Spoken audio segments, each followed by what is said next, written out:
Concernant le PPF, nous terminons une belle saison 2022-2023. L'arrivée de nouveaux éducateurs nous a permis de bien structurer le pôle technique et de proposer une multitude d'actions et de rassemblements aux jeunes joueurs et joueuses du département. Alors qu'est-ce que le PPF? Un de ses objectifs est de détecter les jeunes joueurs et joueuses à potentiel du département pour leur permettre de participer à une sélection départementale. Pour certains d'entre eux, des sélections régionales et des rassemblements régionaux. Et la finalité pour quelques-uns d'entre eux, c'est des entrées en centre de formation, notamment après la catégorie U15.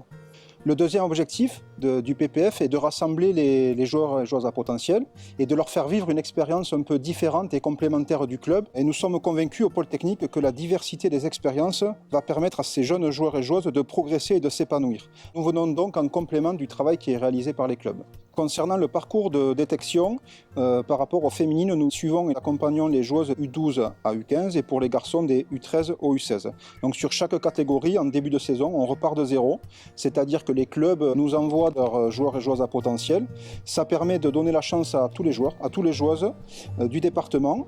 Et ensuite, petit à petit, on fait des rassemblements par secteur. Ensuite, on fait un match Béarn contre Pays Basque qui permet petit à petit de resserrer le groupe et d'arriver sur une sélection départementale pour basculer ensuite sur des interdistricts et pour certains d'entre eux, des rassemblements régionaux et la sélection régionale.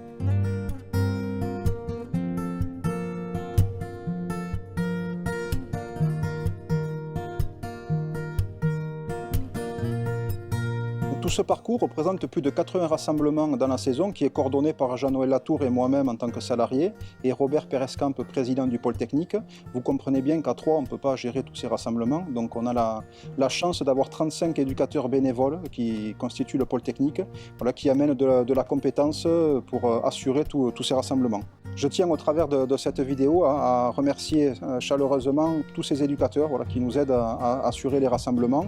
Le pôle technique, c'est aussi un lieu d'échange, de partage entre éducateurs et également un lieu de convivialité. Et nous avons passé une belle journée à Saint-Sébastien avec la visite du stade Anoeta et la rencontre avec le club de Baskonia qui a pu nous donner des idées de progression pour les saisons suivantes.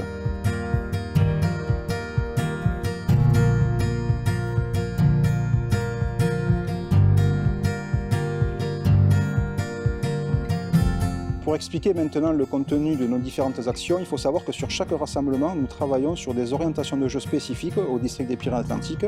Un de nos objectifs également, c'est de créer un sentiment d'appartenance à nos sélections avec une vraie identité de jeu et d'état d'esprit. Ça aura été un des leitmotifs de la saison avec le pôle technique et ça reste notre défi aussi pour les saisons à venir. Afin de travailler sur nos orientations de jeu, nous filmons les matchs afin de présenter des montages vidéo à nos équipes parce que la particularité d'une sélection, comme vous le savez, est d'avoir les joueurs sur peu de temps. Donc on a peu de temps d'entraînement, donc ce travail vidéo nous a beaucoup amené et beaucoup aidé pour la construction du jeu de nos équipes.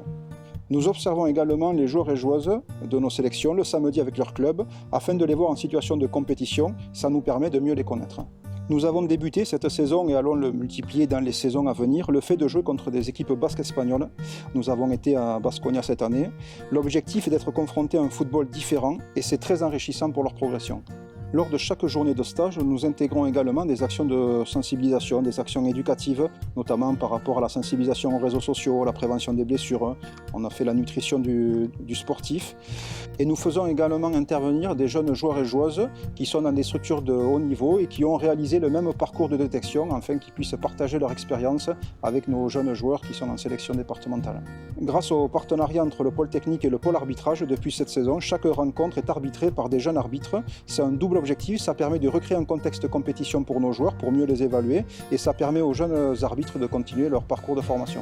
Une des particularités du district, comme vous le savez, est d'avoir de jeunes éducateurs entre 14 et 20 ans. Nous en intégrons certains lors de nos rassemblements. L'objectif est qu'ils puissent vivre une journée de l'intérieur et que ça puisse leur servir dans leur parcours d'éducateur. Pour finir, grâce au travail remarquable des clubs et des RTJ, nous avons de plus en plus de clubs structurés dans le département. L'amélioration de nos joueurs et de nos joueuses à potentiel se fait prioritairement dans le club.